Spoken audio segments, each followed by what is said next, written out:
we're going to talk about being a creative whilst I paint this absolutely humongous canvas, and you're going to see what I've painted at the end of the video. So everything we see on social media in 2025 is not as it seems, and I'm sure that you've heard this a lot and you've heard loads of people talk about it. More than ever now, we're exposed to seeing what everybody else is doing, and this applies to everybody, not just creatives, but because I'm a creative, I'm going to apply it to creatives. But it's one of them, like, if you're having a slow day at home and you start your day at peace with that and you're going to have a relaxed day, but then you start scrolling on Instagram, you can very much feel down about the fact that you're not doing anything and other people are, even though you chose to have a chilled day.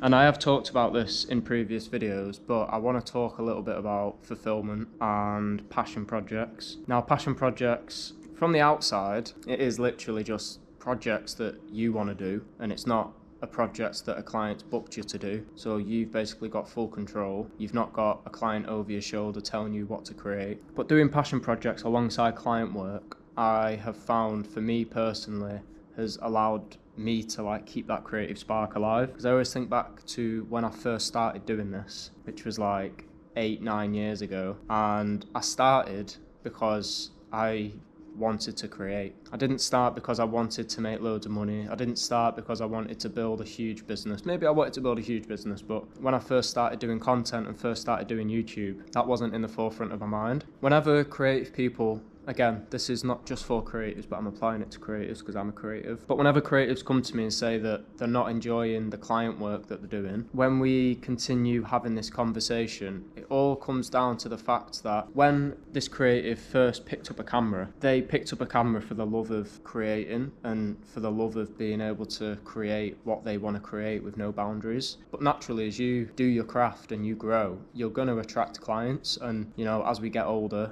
you need money to pay the bills. So it's very easy to focus on doing loads of client work rather than focusing on doing projects that keep you fulfilled. And passion projects are something that I would always recommend to any creative mind, because, as I said, every creative mind starts because of the love for creation and for the love of their craft. And passion projects allow you to basically take a step back to why you started. And from my experience, they make me excited to get out and create again. So my advice to creative people watching this, if you are feeling a bit down about client work, or if you're feeling like the work you're producing isn't the work that you love, and if you feel like the work you're producing is only for money, then make sure you conversate with other creative beings in your city, conversate over Instagram, and I think you'll find that a lot of creative people feel the same.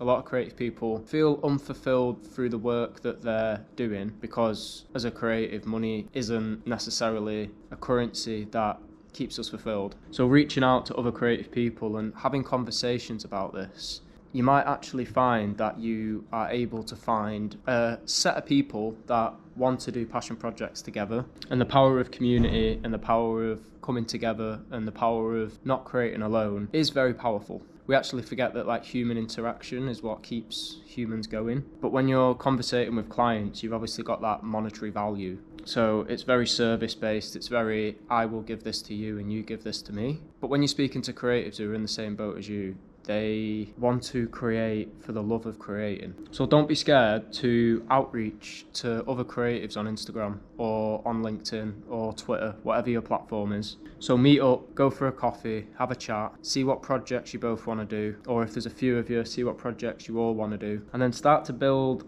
a creative plan for a creative project. Passion projects are the way forward for creatives to keep their fulfillment and keep their enjoyment in their craft, I believe. But the one thing I want you to take away from this video is you are enough, your creations are great, and a monetary value does not put a value on you as a creative. Feeling fulfilled is a long journey, and it's like a roundabout, and it's like speed bumps. You're going round and round and there's bumps along the way. But as long as you remember why you started, and the best way to remember why you started is by doing what you did when you started. And now it's time for me to show you my absolute masterpiece. You ready? My masterpiece.